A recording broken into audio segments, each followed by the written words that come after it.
Hello, small group leaders. Casey Phillips here, Director of Evangelization for the Cathedral, and also our small groups director here at the Cathedral.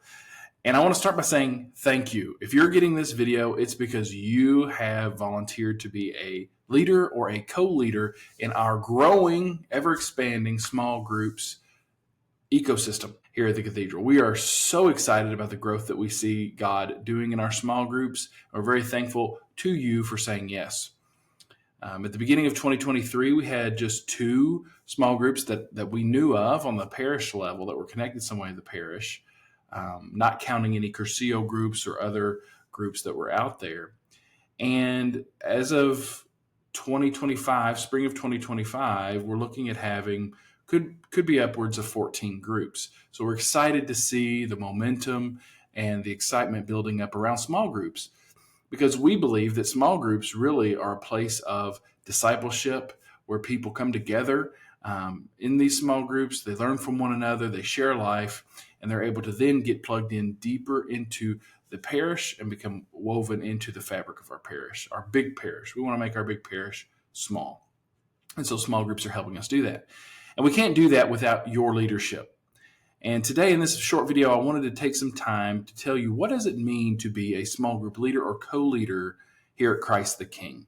We want to make sure, without over-legislating, that the parish has connections to our small groups and what's going on in those small groups, so that we can be supportive of one another, so that our small groups can be supportive of the mission of the church, and so the church can invest in our small groups and small group leaders so that they can be as healthy and robust as possible.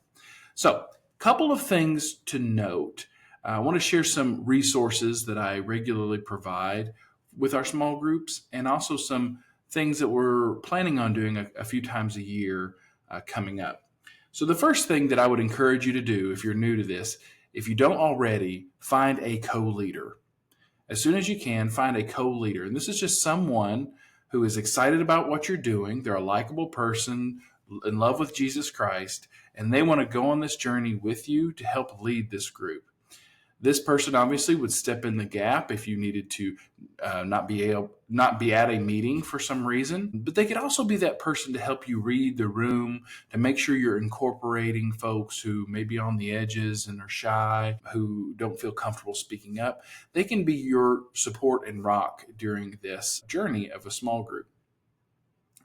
The first resource that I want to share with you, and I will share my screen to do that, this is our weekly email that I send to our small group leaders and co-leaders. This is just an example from December of 2024, but you'll see there's usually a message from myself and with some updates. And also we have an in-house resource that we make to help our small groups be successful. So this normally has been a Sunday gospel reflection. So we will take the readings from the upcoming Sunday, and someone will proclaim the gospel, give their own personal reflection, and then invite the group to consider a few questions and to have that discussion in your small group. Ideally, you would play this for the first 10, 15 minutes of your small group meeting time and have that discussion. But if you're meeting, let's say, in a room that doesn't have a TV, or that's just not a practical thing, we're just asking that you would share this resource with your group members. Maybe that's through email. That week you get my email and then you forward along the video, or you put it in your group text chat, whatever it is, but that you share this resource with others. Sometimes this will not be a gospel reflection, but might be a series that I'm promoting that the small groups to enter into.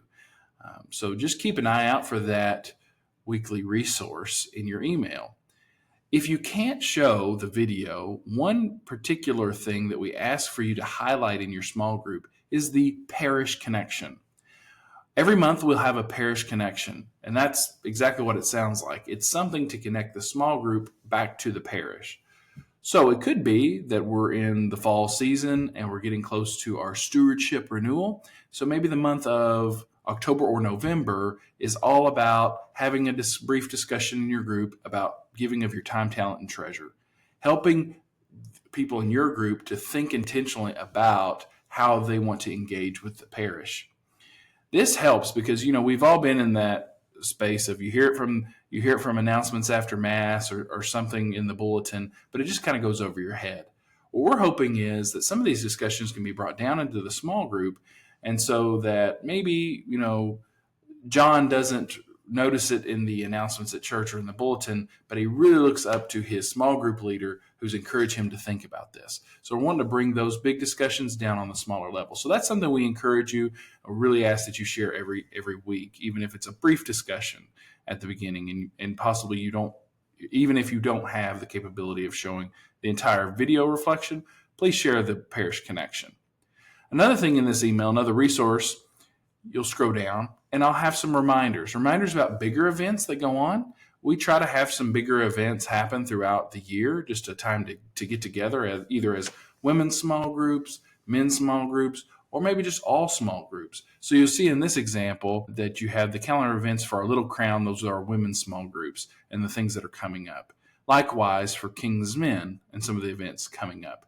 And these events we try to open up not just to small group members, but anyone. This is a great opportunity for you as a small group to invite friends and family who may not be engaged in your small group, may not even be engaged with the faith in general.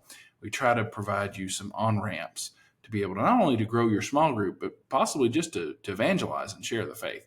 So that's our weekly email and some of the resources therein. The next resource that I'd like to share with you is our CTK Small Group Member Agreement. And this goes over the mission of our small groups here. I'll briefly state it. The mission of CTK Small Groups is to foster community within the parish, which leads to deeper faith and a response to the Lord's command to make disciples. We pray together, share faith, and actively look for ways to grow through inviting others. So that's our basic mission. And that is supporting the overall mission of our parish and the Church Universal, right? To evangelize and make disciples, to grow, to find those ways. So we're not about being an insular sect that is self-referential. Of course, over time in your small group, you'll form deep bonds and things like that. But we always want to be sure we're open, to the possibility of someone else coming into our group, experiencing shared life as a disciple of Jesus, and then going out. We also want you to be, as leaders, keep your eye out for people in your group who might make a good small group leader in the future, because we don't want these things to grow to 15, 20, 30 people, right? That's no longer a small group. But as you grow and as you're adding members, as maybe I'm referring them to you, you're looking for those people who could branch out. Because here's the thing. When we let our groups grow too big, a couple of things are happening. One, we're robbing someone else of the opportunity to grow in their own discipleship by becoming a leader or co-leader. Number two, we're really stunting the mission to evangelize, because each time a new group breaks off, picks another time or a different location that more men or women or couples can join, that just gives us more opportunities when we're engaging with people to say, hey, we have all of these options for you to join. So we lessen the likelihood that they'll say, well, none of that works with my schedule. So really keep that in mind as a leader. We're looking for, as we grow, maybe past 10, you start to go, okay, we need to keep this in mind, that we want to make sure we're thinking about potential new leaders to invite into that role, right, to create a new group. And that's something obviously you can share with me, and I can help you to think about as well. And this small group agreement, this is something that you would share with the members in your group. And of course you would change it and edit it to fit your time. So our group will meet on for how many minutes? Maybe it's weekly, maybe it's bi-weekly, and on what day of the week. It talks about the core values, about confidentiality, right? We don't share things that we hear in the group. We're growth oriented. We're looking for ways to grow and invite people in. We want to be respectful of one another and be authentic, share our true selves with one another, and some group etiquette, not to cut others off and things like that. We're going to look for ways to serve together, maybe in the parish or abroad. And then we ask all of our group members, co-leaders and leaders included, to sign off on these guidelines. This isn't something legalistic. It just kind of gives us all a shared idea of, okay, what is this about? And what does it mean to be in a small group? It also gives us, each of us, a little bit of, some skin in the game, so to speak. My brothers in my small group, they're depending on me to be there. And so if I have to miss for whatever reason, I'm going to let them know. We really want to respect each other's time, and we want to make sure we're committing to pray for one another and just being the best small group member that we possibly can be. So you would have these filled out, and you can either you can collect those and keep them for yourself, or you can collect them and give them to me. Either is fine, but we want to just make sure that we do that. It also signals to me, once you sign this and you get your group to sign this, that you are a great place for me and other staff members and other people as they're meeting with people who might be interested in a small group. Your place, you're on board, you're bought into the mission, and if we send somebody to you, we know that we don't have to worry about anything, that you're really going to take care of that new member and show them the hospitality of Christ. So that's a lot of information in a short video. And I want to thank you again. We're really excited about the growth that we're seeing, or the lives that are changed by being a part of small groups. Look in the days and weeks ahead for some info from me, of course, in our weekly emails about possibly some times for us, maybe a couple times this year, to get together for a small group leader dinner and co-leader dinner, where we can kind of reflect on what it means to be a small group. How can we become better small group leaders? It's a little bit of training, but also just time for fellowship and communion. And then throughout the year, we want to have some one-on-one check-ins, just to see, maybe that's a Zoom call, maybe that's an in-person coffee, just to see how things are going. We want to support you so that you can invest in your group, and so that all of us together can fulfill the Great Commission that Christ gave us. So thank you so much again, and we'll talk soon.